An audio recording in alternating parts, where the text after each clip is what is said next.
What's going on, guys? Welcome to the video. So a little while ago the BBC did a segment on the no deal Brexit planning. Of course, not one of the voices was defending the no deal Brexit planning. All of them were against it and complaining about spending 2.1 billion extra because these Remoaners keep affecting the economy with their Project Fear nonsense. Let's check it out. Well, the government is setting aside an extra £2.1 billion to prepare for a no-deal Brexit. The money will be used to recruit hundreds more border staff, improve infrastructure at ports and carry out a public information campaign. Labour's described the plans as an appalling waste of taxpayers' cash. Helena Wilkinson reports. As time ticks away towards that October deadline, the government today ramped up preparations for a no-deal scenario. At a port in Essex this morning, the Chancellor, Sajid Javid, said they had to be ready. Look, in 91 days, we will be leaving the EU. We want to leave with a good deal, something that abolishes the undemocratic backstop. But if we don't get that good deal, we will be leaving with no deal.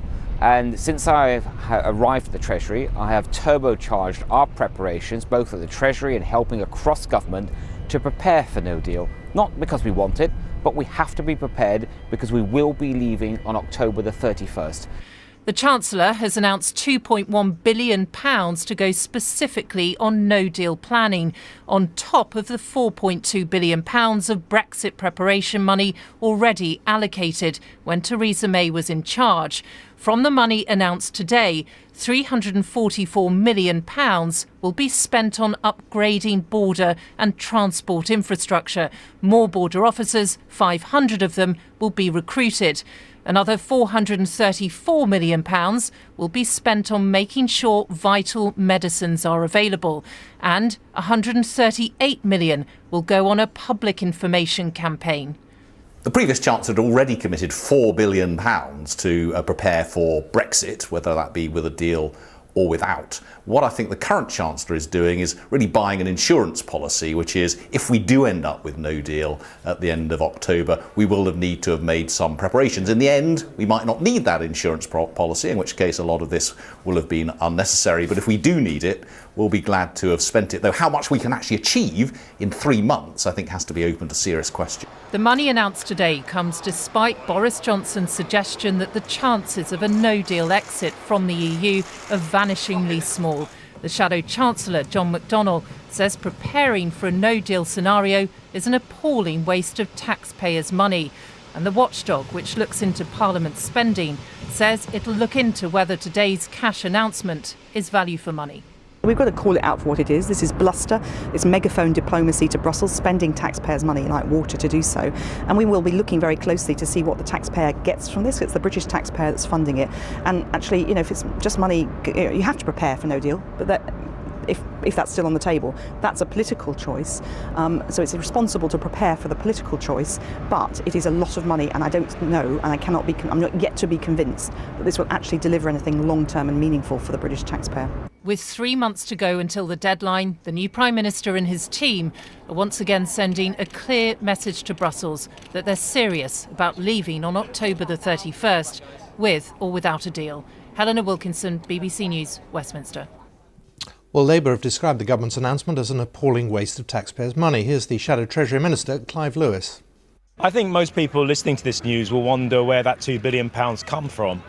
We've just had 9 years of austerity, swinging cuts to the health service, to mental health, to elderly social care, to children's services, and all of a sudden we've just found £2 billion to prepare for a no-deal Brexit that should never be happening. I know that no one voted for a no-deal Brexit back in 2016 in the referendum, and yet that's where this government is now trying deliberately to take us, and it's completely unacceptable. Let's speak to the Liberal Democrat MP, Christine Chardine, who joins me now from Edinburgh. Thank you for your time. The government says it wants to turbo boost preparations for a no-deal Brexit. This is the right thing to do, isn't it? No, it's all the wrong thing to do. You could go back through just about everything this government's done in the past 3 years, and it's very difficult to find anything they've got right. And this is yet another thing that they're getting wrong. £2.1 billion added on to what's already been set aside. That is money that the NHS and public services in this country need. And instead of this reckless, potentially cataclysmic no-deal Brexit, which Boris seems intent on now. I mean, Brexit's bad enough, but no deal would be even worse. That money should be going into public services. And the only party that is giving us an option that would mean putting that back into public services and being able to have the medicines that we're now so worried about, the Liberal Democrats, because we just want to say enough and stop it. Well, I mean, you talk about a cataclysmic no-deal departure, but this is why the government is putting this money in, is to try and avoid the harder aspects of that moment. This is a drop in the ocean. I mean, the former Chancellor said it would cost something like 90 billion, 90 billion if we leave with no deal. The economy is already smaller. Mark Carney was talking this morning about the fact that there's 40 billion, which would have been in the economy and isn't there. But we're now getting to the stage where this 2.1 billion, remember, this is so that we can buy essential medicines. This is so that we can have insulin and heart medication for people who are not just going to be inconvenienced by not having their medicines. It threatens their whole life. Now, that's not good enough. For a government to be prepared to do that to the population is just, for me, it's completely unacceptable. They have been accused in the past of dragging their feet. They can't win. Well, like I said at the very beginning, they've got this wrong from day one. This has all been about an internal row within the Conservative Party, which has now got us to the stage where we're talking about spending money on building up stockpiles of essential medicines. In a country where we've always been proud of the fact that medicines, if you need them, if you have a life-threatening condition, are free at the point of delivery. We now have people like my friends. We all have best friends, brothers, sisters, better halves who have life-threatening conditions, who are now seriously concerned that they'll be able to get the medicines that they need because of the actions of this government. That's not good enough. And it's not good enough to say it's only 2.1 billion. The fact that they're having to do it at all shows that they've got it so badly wrong. Of course, if this is a game of poker and the real message is to the EU to say we're serious about this, it's a strong hand. No, it's not. I mean, why would a responsible politician, why would a responsible government play poker with the welfare of the people, which is what they are doing? And I've no time for the Labour Party either, because they're doing exactly the same. They're all playing poker with the welfare of the people of this country. They're also playing poker with all of us and saying, if you don't go for a deal which is not good for the country, then we'll go for no deal. That is just, to me, reckless. You do what is best for the country. You put the country's interest first. You put the welfare of the people first. You ensure that you have insulin, warfarin, vital medicine. And you ensure that the farmers aren't going to have to face, 40% tariffs on lamb. So that is just something that, this government has got completely wrong. Christine Jardine, I'll let you answer that. It's probably someone telling you you're on the telly, Probably is. Yeah, it usually is.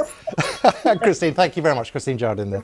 So you see there, every single one of them was complaining about it. The Lib Dem MP, she's demanding a second vote, obviously, as we know. She wants to remain out and out. She's got no qualms about that. It's all chaos and disaster with her, but that's what we expect from them now.